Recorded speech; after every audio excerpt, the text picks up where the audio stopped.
All right, moving on to Red Dragon. Let's talk a little bit about Red and what it's used for. Mostly, this is the music video king right here. Red camera is used for music videos, feature films, and commercials. Pros, it has a distinct digital look. It's so sharp. And when I say digital, I don't mean it in a bad way, but just look at it. I mean, there's something about it. It's just so crisp and sharp, razor sharp. And that's just one of the characteristics of Red. You can almost tell when it's red versus any other camera. It's a 16-bit image, which means it's heaven when it comes to pulling keys. Super, super easy. All right, let's get right into it. So the first thing that you got to do with Red is a little bit of a jiggery pokery in the camera raw. Since these are all raw files, I don't want to use camera metadata, okay? I want to switch this up a little bit to give us more latitude. And this is where you probably want to take some screenshots and remember this, because that's not going to be easy if you're watching it for the first time, how we're going to be setting this up. So I'm going to change my color science to original, since this was the Dragon. And if you're using Helium or any of the newer cameras, you can go ahead and choose IPP2. But with this particular camera, original works the best. And I'm going to show you what I mean. So for color science, I'm going to choose red, wide, gamut, RGB. For gamma curve, I'm going to choose log 3G10, okay? And then let's just go ahead and create 3 nodes, and then this is where we're going to do our primaries. So let's crank that stuff in. I'm going to start off the initial contrast using lift gamma gain. Hold on, so I want to just go right here and dial in my blacks. Let's give it some color. All right, that's okay. Now this is what I want to show you. So just focus right here where the lens flare is. I'm going to change the color science and look what happens, okay? I'm going to change it to version 2. See what it does? Like it just kind of turns into a mush. And you can see what's happening right here too. Just look right here. So scopes are going to be the biggest indicator if you're doing something right or wrong, okay? They're going to give it away. So this is nice, and how everything is just tipping off. Nothing is being chopped off or cut off. If I go to version 2, just keep your eyes right here. Look what happens. Boom, clip, clip, clip. That's no good. I'm going to try IPP2 and just watch what happens. Similar thing. It's pretty tight. And look what it's doing. It's creating this weird artifact, which we should not have with a 16-bit image. I got this question so many times that, bro, I bought a Red and thought my life is going to be changed forever, but nothing is happening. My stuff looks like crap. These are the things that we got to understand, okay? This is important. As a colorist, I don't care. As a filmmaker, even if you're, you make promos for someone and you rent a Red and then you shoot some stuff for them, you really need to do something in color to present yourself like you can scale your business twice or 3 times or 4 times. You could be charging so much more if your final product looks like a commercial or a movie, and color is that missing piece. So I cannot put more stress and emphasis on how important that is. So let's go back to original and look what happens. Everything is going to open up, and just keep your eyes right here this time. I'm going to go to original. Look how it opens up. Nice. And this is how it's supposed to be. So that's the sauce right here, okay? So this is my primaries. I'm going to move on and create a look with my LUT, and drop in the LUT, and we're good. It's set. And let's see how the shadows look. So there's a little bit more detail in the shadows here. It's kind of dark in here, but for now, I'm going to leave it as is. Actually, you know what? Let's just bring it up. Let's start fixing these things as we see them here, so we can keep moving along.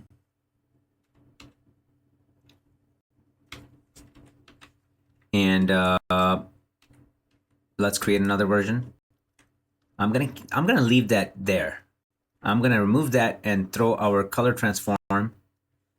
Let's go in and dial in our settings. So we've got to go and pick wide gamut. We got to pick G310 or 3G10, and we got to pick Rec 709 for these. And then let's go ahead and apply luminance mapping and saturation. And let's bring it up a little bit more even.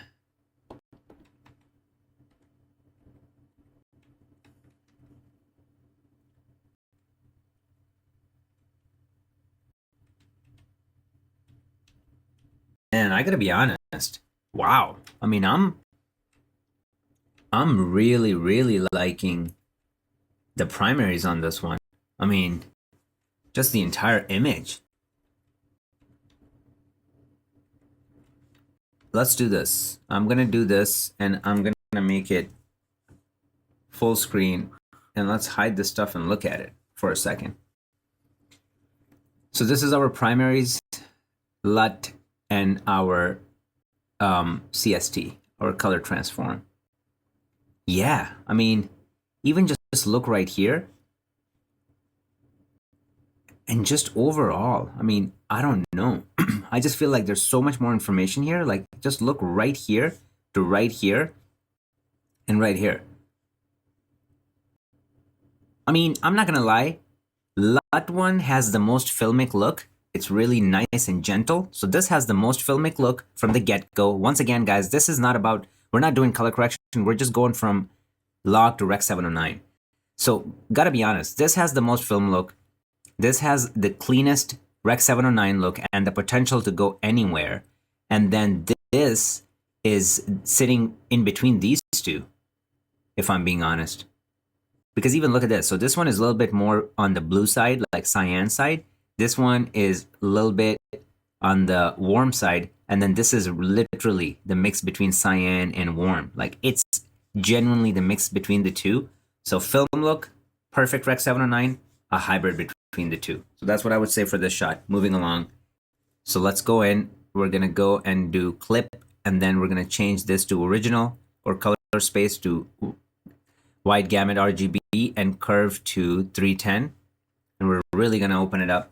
And then let me park it on a hero frame. So I think the hero frame is somewhere around, let's just leave it somewhere around here, and let's go.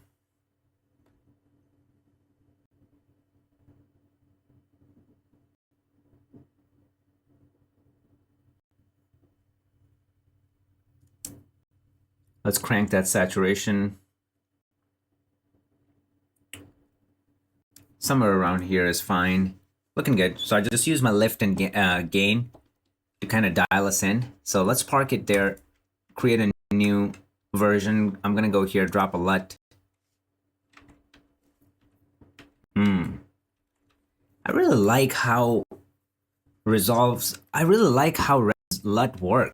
I mean, to be honest, because it just creates such a film look from the get-go. Like, look at the contrast on the briefcase and just how he pops out from the background compared to our primaries. I mean, we can dial it in, and we can, like, let's just do it. Let's just, if I crush my midtones and bring up my highlights.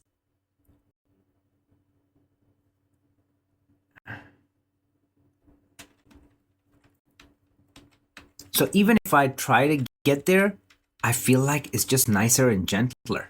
I'm going to turn this off so we can get some more real estate so you guys can see better. I like the LUT better already, guys. Let's just create a new version, and let's do our CST. And I'm going to do it all over again so you guys can see what's happening. And then for gamma, I'm going to pick 310. I'm going to pick Rec 709 for my color space.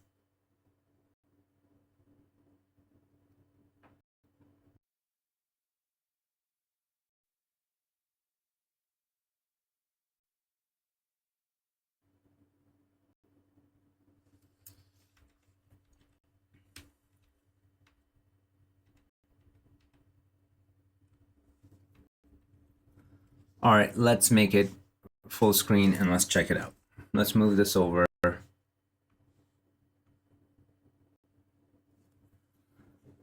So right off the bat, in love with the skin tones here. Great. And even the bricks, like, they pop out. So primaries is kind of falling behind, and although I did some gamma and try to, like, give it some contrast and punch, but still just kind of lacking behind. Like, it's just falling behind. It's not there. I like what the LUT does, like how it adds, I wouldn't say it's adding red, I feel like that might be the color of the bricks, and the LUT version is just a bit truer to the actual colors. I gotta be honest, because I feel like these guys have a little bit of pink in their skin compared to what we're seeing here. I think CST is kind of warming it up, to be honest. And plus, like the film look that we're getting from the get go, like the soft contrast, is kind of cool. So these are really distinct looks. I mean, it's gonna come down to the preference, but I feel like this kind of looks like basic. This looks cool, but it's still like a Rec 709 look, and this can put us in like the film look category. Like it's gonna give us a good head start if we're going for like the cinematic look. I even like how the jacket is looking gray, really nice gray. It has like a little yellow here, and then it's nice here, but just a little bit of washed out and missing that pizzazz. So this is it for me on this one. So LUT again. Let's move on to the next shot. One of my favorite shots from this music video. I mean, it's just, I love it. It's just so sharp. And this is the epitome of what I mean when I say red is awfully sharp, but in a good way, like digital sharp. We're going to do the same thing. So let's just do it again. I really want you to hammer what I'm doing here into your guys' heads. So original, red, white, gamut, RGB, log, G13. We're ready to go. So I'm just going, I'm starting with gain, and then I'm pulling my gamut, my lift down, and then just kind of doing a back and forth dance. So I'm going to park it right here for now, and then I'm going to give it some saturation. Always go too far and then pull it back. You know, so something like that is pretty cool. I mean, red is just an amazing camera. Like seriously, like when it comes to colors, man, red can take it. It just, such a nice look, such a nice look. I really like this camera. So this is our LUT version. Definitely needs some work, so I'm going to give it some gain to bring it up, and then just bring it down so we're not losing any detail. I'm going to give it some mids. Let's see how it stacks up. Pretty good. And now let's create another version, and in that one I'm just going to delete this and drop my color space transform, because it seems like LUT and CST are almost, you know, in a very similar category. So if we apply one adjustment to one, we can really have that translated to the next one.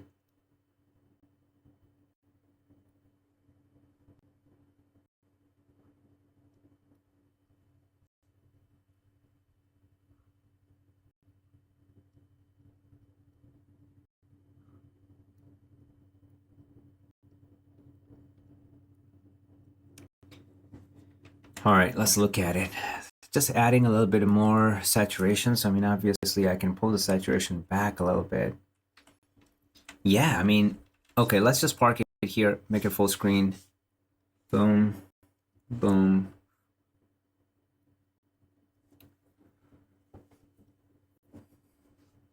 Clear winner, clear winner. I mean, I just love it. I just love it. Like what's happening all the way through. Like even just the pure black in the tank top that we're seeing here, I just like it better than here. It has a little bit of warmth, and then this has a little bit of wash. It has a little bit of wash, but just remember, guys, like with primaries, what I'm seeing is just always the potential for it to go anywhere.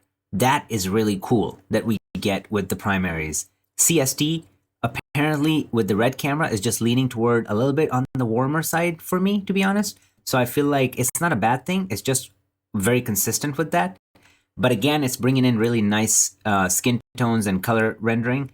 And then the LUT one is just doing, that's the sauce. I mean, if I'm going to work with red, so let's start making predictions, because we just went through all three shots. So here's this is what I say. LUT is a clear winner.